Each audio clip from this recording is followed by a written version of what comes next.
వీళ్ళు తప్పుడు విధానాలను అక్కడ సృష్టించే ప్రయత్నం చేసిండే తప్పించి వారు వంశపారపరమైన హక్కులు వాళ్ళకి లేవను.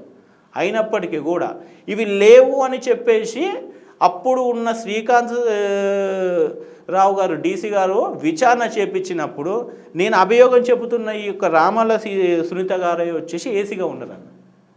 ఈ ఏసీ గారే అంటే మొత్తం ఈ చరిత్రలో చాలా మటుకు ఏసీ గారే కనపడతా ఉన్నారు. ఈ ఏసీ గారే రిపోర్ట్ రెడీ చేస్తారు.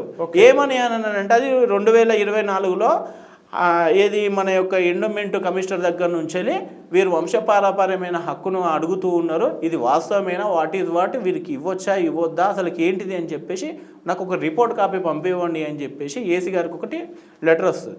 వచ్చిన దానికి ఇతను వంశపారపైన హక్కులు లేవు అని చెప్పేసి వీరు కూడా బాజాప్తిగా చట్ట ప్రకారంగా ఒక డ్రాఫ్టింగ్ రెడీ చేసేసి వారికి పంపివ్వడం కూడా జరిగిందన్న.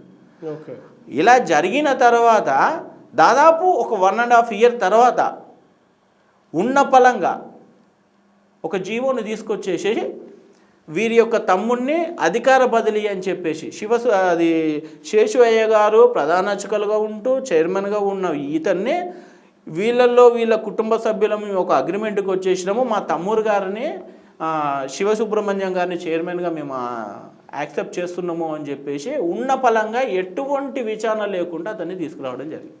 దీనిపై కూడా రామాల సునీత మేడం మీరే ఏసీగా ఉన్నారు, మీరే రిపోర్ట్ రాసిండ్రు, వీరు వంశపారపైన హక్కు వీరికి లేదు అని చెప్పేసి మీరే నోటిఫై చేసిండ్రు, మరి మీరే ఇప్పుడు దగ్గర ఉండేసి అలాంటి ప్రమాణ స్వీకారం జరుగుతూ ఉంటే మీరు ఎందుకు అబ్జెక్షన్ చెప్తలేరు అని చెప్పేసి అంటే సమాధానం లేదు.